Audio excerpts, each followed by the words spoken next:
Moving on, the UK is gearing up for another round of elections this December, and the incumbent Prime Minister Boris Johnson is highly expected to win over the Labour Party's Jeremy Corbyn.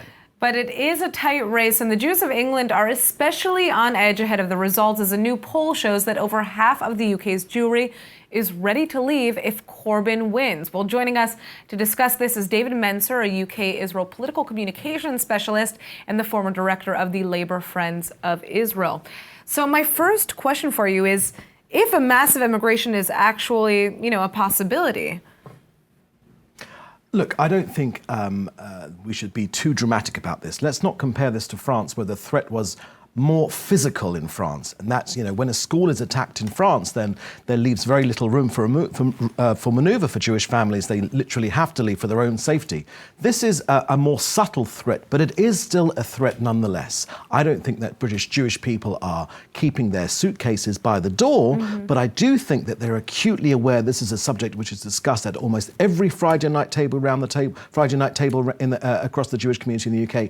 Jewish people are particularly worried in the UK. What will happen if, for the first time in their history, an active anti-Semite, someone that lays wreaths at terrorists' graves, someone that is friends with Holocaust deniers, actually walks through the door of number 10 Downing Street? That is a real concern for British Jews. Absolutely right. Well, and we've now learned very recently Tom Watson, the Labour Party's number 2, has just resigned.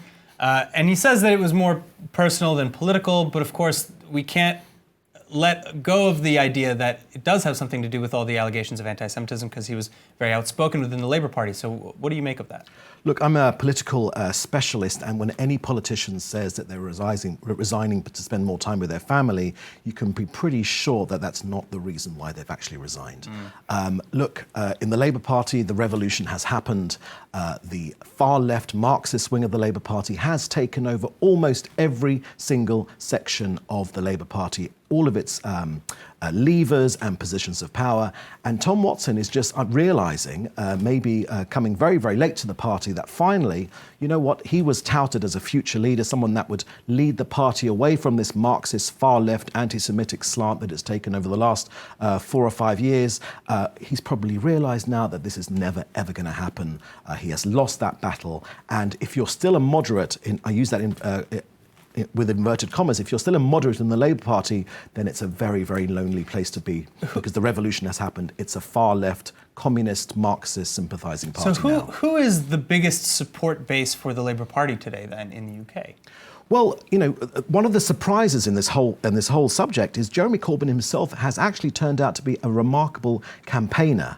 And what he announced today, what John McDonnell announced today, the Shadow Chancellor, was a huge package of public spending, particularly appealing to young people, more money for students, more money for council houses, more money for benefits for people out of work. So that, I think, is the major driver for people that are disaffected in the UK, who are living in lower income brackets. And that's why they do see some appeal in Jeremy Corbyn and his far-left coterie of supporters, because they do actually appeal to the lower socio-economic groups in the UK with much more spending, and that is the major appeal of the Labour Party right now. Well, I'd like to talk a little bit more about anti-Semitism in Europe as a whole, because we're seeing these statistics coming out. In Sweden alone, what was it, 53? There was a 53% rise in anti-Semitic incidents.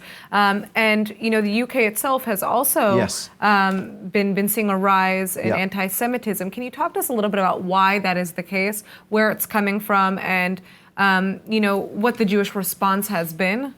Look, the figures for 2018, which are the police figures, were 1,652 anti-Semitic incidents. Now, that is made up of anti-Semitic literature, abusive behaviour, threats, also denigration of Jewish sites, of grave sites and burial grounds, and real assaults as well. Now, those are the police figures. Now, I would probably point you to the CST figures, the Community Security Trust, the Jewish organisation which compiles anti-Semitic figures. They point to 892 figures in January to June alone this year. Now, what is the reason for that? Now, firstly, it is, of course, social media. We know this across the board now, that social media has become, unfortunately, a sewer for those people that feel that they can spew out this anti-Semitic bile and feel protected behind their computer screens or their screens. But more than that, look, if you have a leader of a political party, that's actually, that is someone who is in the running to be Prime Minister, who is quite likely, actually, he's in the game now, he could be the next Prime Minister, if he himself is bold enough to keep poking his finger into the Jewish community's eye consistently, without regret.